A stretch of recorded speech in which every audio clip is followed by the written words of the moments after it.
Hello दोस्तों, राधे राधे दोस्तों। कैसे हैं आप सब? भक्ति टॉक्स में आपका स्वागत है दोस्तों। दोस्तों, चैत्र की नवरात्रि प्रारंभ होने वाली है और यह नवरात्रि विशेष खास संयोगों से हो रही है। संयोग यह है दोस्तों कि शुक्ल योग बन रहा है, ब्रह्म योग बन रहा है और सर्वार्थ सिद्ध योग बन रहा है। नवरात्रि के पहले दिन, जिस दिन कलश स्थापना करेंगे, तो आप भी जानते हैं दोस्तों, कलश स्थापना 19 मार्च को होगी और 27 मार्च को हमारी नवरात्रि समाप्त हो रही है दोस्तों।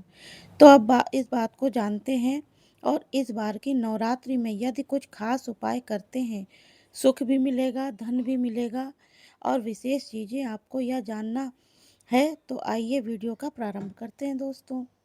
तो पहली चीज़ ये है दोस्तों, नवरात्रि का प्रारंभ 19 तारीख से हो रहा है, 19 मार्च से 2026 से, जिससे बहुत ज़्यादा लोग इस दुविधा में हैं दोस्तों कि नवरात्रि में जो है वो कलश स्थापना से पहले हमको मतलब अपने मंदिर की सफाई आदि जो करना होता है, घर की सफाई करनी होती है, बाल वगैरह धोकर स्वयं भी साफ शुद्ध होना पड़ता है। तो यह सारे कार्य हमें किस दिन करना चाहिए? तो देखिए दोस्तों, आपको क्या करना है कि नवरात्रि के एक दिन पहले बुधवार का दिन पड़ रहा है। इस दिन पूरे दिन, संपूर्ण दिन अमावस्या रह रही है। तो अब देखिए, अमावस्या की वीडियो नहीं बना पाई दोस्तों, कुछ दिक्कत हो गई थी इसलिए। लेकिन जो ये अमावस्या पड़ रही है दोस्तों, तो आप लोग ने नहीं देखा वीडियो, लेकिन अमावस्या वाली वीडियो का वेट कर रहे हैं अगर, तो मैं ये चीज़ एक बार और डालने वाली थी, लेकिन किसी कारण नहीं, इसलिए आपसे सॉरी मांगती हूँ। अमावस्या के दिन ही हमें मंदिर की सफाई करना है, सारे कार्य करना है। अमावस्या के दिन यदि आप ना मतलब कर पाएँ या 1-2 दिन पहले भी आप अपने मंदिर की सफाई वगैरह कर सकते हैं। माता रानी का जो भोग लगाना है, भोग की व्यवस्था भी आप कर लीजिए पहले से ही। 9 दिन के अनुसार 9 दिन का भोग भी लगाया जाता है, लेकिन आपसे यह कह रही हूँ कि आप मतलब ज़्यादा कुछ मत करिए, पंचमेवा ले लीजिए, यानी नारियल ले लीजिए और 5 तरह के मेवे जो होती हैं उनको ले लीजिए और एक डिब्बे में भरकर काट के अपने जो भी है आप रख लीजिए, जब आपके पास टाइम हो। और 9 दिनों के अनुसार 9 दिन उनका भोग लगाइए। कई बार ऐसा दोस्तों टाइम नहीं है, बाज़ार से कोई लेने वाला नहीं है या कोई भी चीज़ है, तो मतलब आप बहुत ज़्यादा नियमों के ऊपर मत जाइए। लेकिन मैं तो कहती हूँ, आप नियम से मत करिए ना, आप भाव से करिए। भगवान हमेशा जो है वो भाव के भूखे होते हैं। चीज़ों के लिए परेशान होते हैं आप लोग, लेकिन भाव यानी भगवान जो सिर्फ क्रियाग्राही नहीं होते, भावग्राही होते हैं, भाव के भूखे होते हैं। तो यह ध्यान रखिएगा दोस्तों कि आप क्या चढ़ा रहे हैं, किससे चढ़ा कैसे चढ़ा रहे हैं, उससे मतलब नहीं है। बड़े बड़े कर्मकांड हुए, वो फेल हो गए दोस्तों। भगवान प्राप्ति यानी भगवान प्राप्ति उसी को ही है दोस्तों जो दिल से काम किया है, जिसने दिल से भगवान को माना है, उनके उपायों को नहीं। तो दिल से भगवान को मानिए। और मैं जो कह रही हूँ कि पंचमेवा आप चाहें दिनों के अनुसार भोग लगा सकते हैं, और तो मतलब आपको या जैसे भी है आप भोग लगाएं, जितनी आपकी श्रद्धा हो आप उस हिसाब से लगाइए। आप ध्यान दीजिए, क्यों बहुत अच्छे से ध्यान से कार्य करिए और बहुत अच्छे से जो भी है मतलब पंचमेवा डिब्बे में भर कर रख लीजिए, आप उसका भोग लगाइए। वो नहीं है तो बाकी फल फूल जो आप है सुबह शाम अपना मन करे वो भोग लगाइए, जो भी आप कर सकते हैं सिर्फ वो करिए। और दोस्तों, लेडी ये वीडियो आपको लेट मिल रही है, उसके लिए मैं माफ़ी चाहूँगी दोस्तों। आपको सारी चीज़ें बता रही हूँ ताकि आप परेशानी ना हो आपको। 2-3 कार्य कर लीजिए। अब यही बात आती है कि किस रंग का वस्त्र पहने।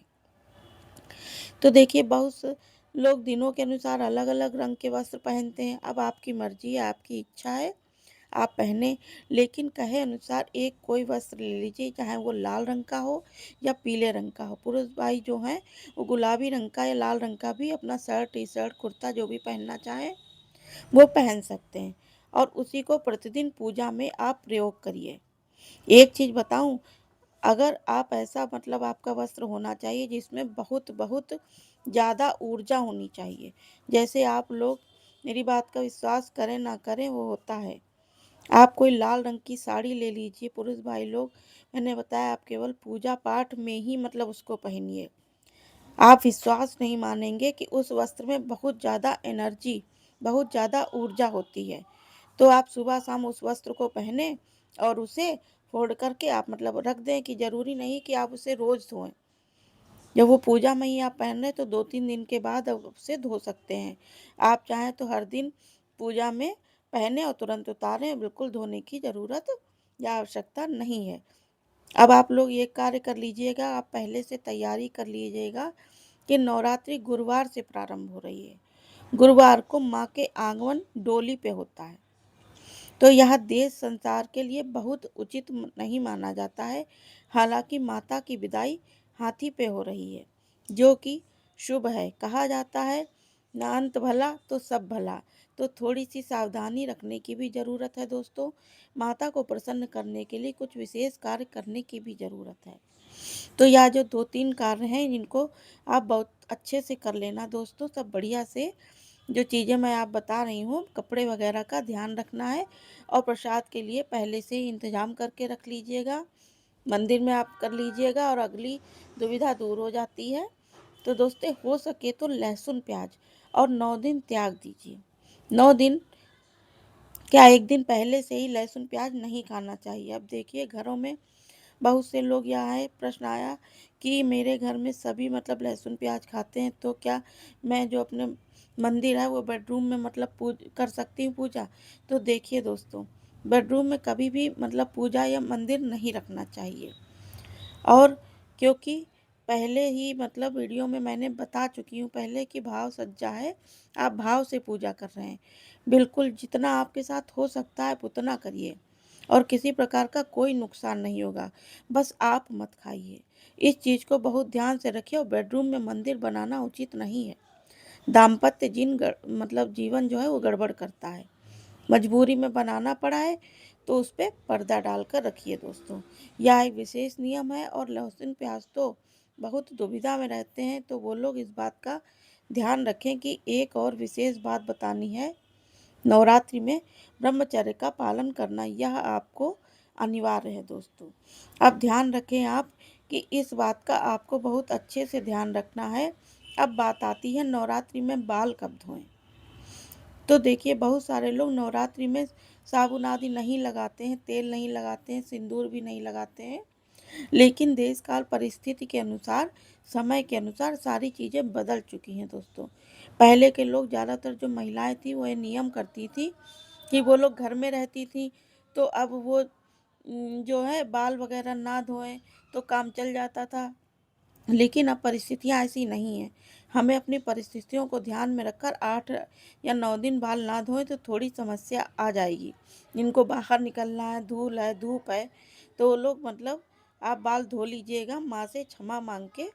अब रही बात सिंदूर की, तो येलो सिंदूर बिल्कुल आपको नहीं लगाना है, ठीक है? क्योंकि यह माँ का श्रृंगार होता है। आप लाल वाली जो रोली या जो हम सब लोग मतलब डेली में लगाते हैं सिंदूर, आप उसको लगाइएगा, मेहंदी वगैरह मत लगाइएगा।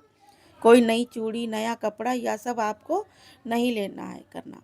नवरात्रि में ही बीच में नहीं पहनना नहीं चाहिए, क्योंकि यह 9 दिनों में केवल माँ का श्रृंगार होता है। यही आपको कहीं जाना है तो वह आप मतलब जो पुराना रखा हो आप वो चीज़ अपना पहन सकते हैं। माँ को समर्पित कर दीजिए, या तो उन चीज़ों को आप पहन सकते हैं, आप ग्रहण कर सकते हैं। तो दोस्तों, यह विशेष ध्यान रखना है आपको।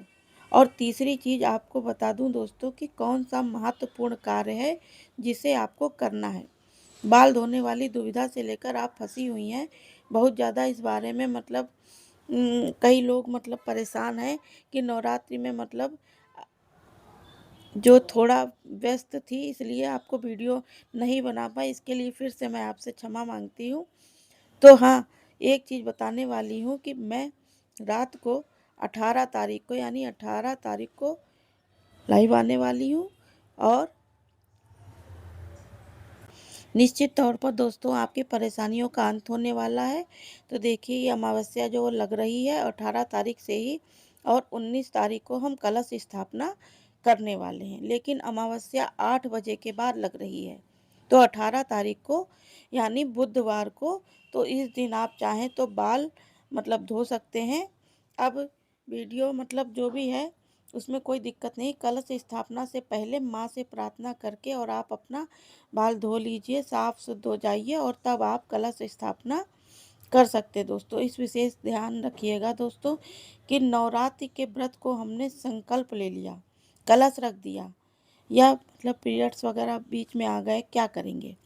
तो आपको करना ये है दोस्तों कि अगर बीच में पीरियड्स वगैरह आ जाते हैं तो मतलब कोई इसमें दिक्कत वाली बात नहीं है, आप व्रत तो आप पूरे करेंगी या सोते हुए किसी तरह मतलब किसी और से भी आप पूजा करवा सकती हैं। मानसिक रूप से आप भगवान को जैसे मतलब उम, वो नहीं है इसमें, ऐसी परिस्थिति में आप मानसिक रूप से माँ से प्रार्थना करें कि आप पूजा भी बहुत अच्छी है पूजा, मानसिक रूप से आपने माँ से प्रार्थना करें और नवरात्रि के जो आप व्रत रहेंगे या सार जो भी है मतलब आप पूजा करें और पूजा आप दूसरे से भी करवा सकते हैं और इस पूजा का फल आपको पूरा मिलेगा दोस्तों।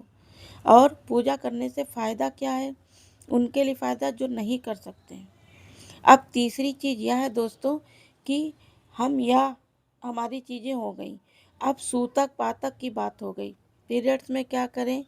मान लीजिए अगर कलश रख दिया और सब कुछ कर लिया और बीच में आ गए तो इस बीच आपको अपने घर में कोई भी मतलब बताया आपको मैंने परिवार का सदस्य भगवान का भोग लगवा सकते हैं उससे, दिया बाती आपको मतलब जलवा सकते हैं।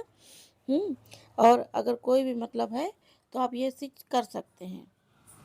यदि आपको ऐसा लग रहा है कि आपके घर में कोई नहीं है तो आप कलश रखने वाली और बीच में कोई दिक्कत आ जाती है तो यही कहूँगी कि आप दिक्कत में मत पड़िए, भगवान को प्रणाम कर लीजिए और कलश आपने रखकर बाती सुबह शाम भोग नहीं लगाना या थोड़ा उचित नहीं लगता है तो इसको ध्यान रखिएगा। और इस तरह के कार्य कर दीजिएगा। वीडियो पसंद आ रहा है तो दोस्तों लाइक करिएगा, सब्सक्राइब करिएगा। Okay, bye bye.